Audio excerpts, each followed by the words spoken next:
of yesteryear.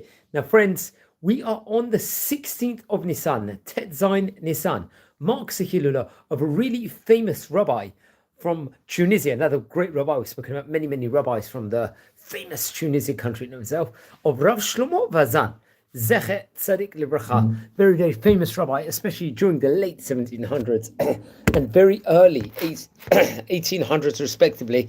And let's explore a few highlights of the great rabbi's life. Now, he passed away in English in 1812, naturally on the 16th of Nisan. We're not too sure from the recordings over here and from just research what was the exact date of his birth, but be it as it may, he was a brilliant and a very famous rabbi in various areas of Tunisia. I believe his father's name was Rabbi Huda, or Judah, as you could say, and he was born in the city of Tunis. Remember, Tunis of yesteryear had a very great Torah Jewish community in of itself, and much more can be related about it. I think when he was young, sadly, it was reported over that his father passed away, and I think his father had a great grandiose amount of Torah books in his library, and it would be all donated, or majority of it, I'm not sure if it was all of it, was donated to the synagogue. And I think at some stage in time, his father actually himself wrote many different various manuscripts and Torah novelties and Torah thoughts in of itself. But I think some of the manuscripts of his father was lost trace at one stage in time.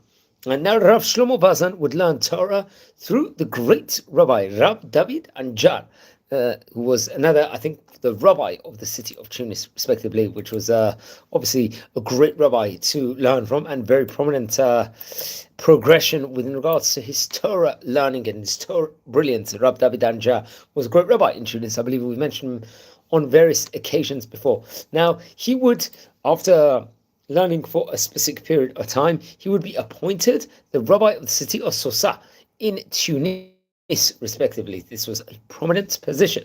It's actually reported over that in the year 1773. This was we're talking about nearly 40 years before he passed away. He would actually meet the famous Chida, Rabbi Chaim Yosef David Azulay. I think Rabbi Azulay would actually visit the city of Sosa, Tunis, respectively, and actually would meet him. And eventually, Rav Shlomo Vazan would actually be appointed a Dayan, a Jewish judge inside the city of פיסה. And he would give over various different grandiose sermons inside that city.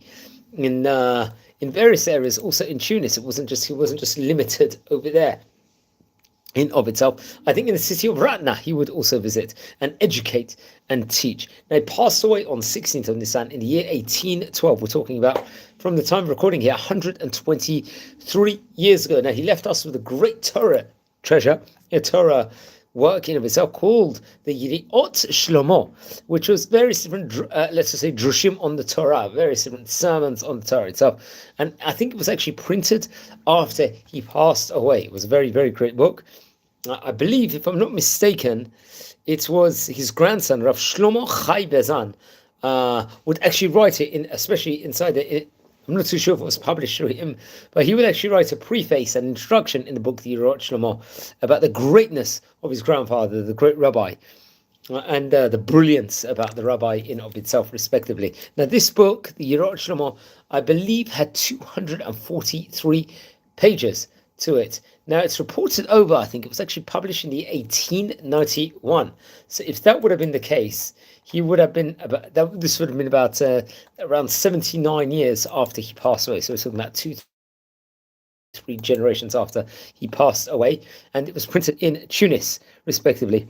And I think it was very much connected to his grandson, or maybe great-grandson. It was basically a book summarizing various different sermons on the weekly sections of the Torah law, or drashot, within regards to the Torah portion of the Shabbat in of itself.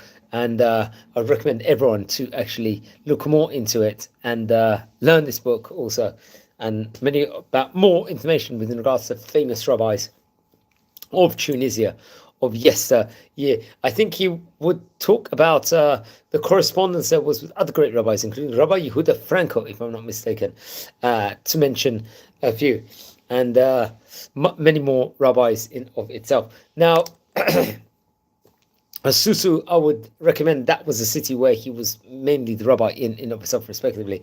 Learn more about the history of the science with regards to the Tunisian Jewish community, about how great it was actually in yesteryear, and about the various different judges and the great rabbis of Tunisia of yesteryear. Now, friends, we're a community here. We're learning about the great rabbis of yesteryear, especially from the Oriental and North African countries. It's one of the only few places you will find this in the English language. If you are related or descend from any of these great chachamim, please send me an email, write a comment. I'd love to hear more information with regards to rabbis. If you feel anyone's interested in watching these videos, share the videos to those people respectively. And please, if you haven't yet, subscribe to the channel now. We're trying to aim to get to 7,000 subscribers, hopefully by Lag BaOmer. Let's see if we can do that. So wishing you all a Moadim L'Simcha, recording this in the middle of the festival of Pesach. And take care, and blessings here from the city of Ramat Gan to everyone. So wishing you all well, and take care.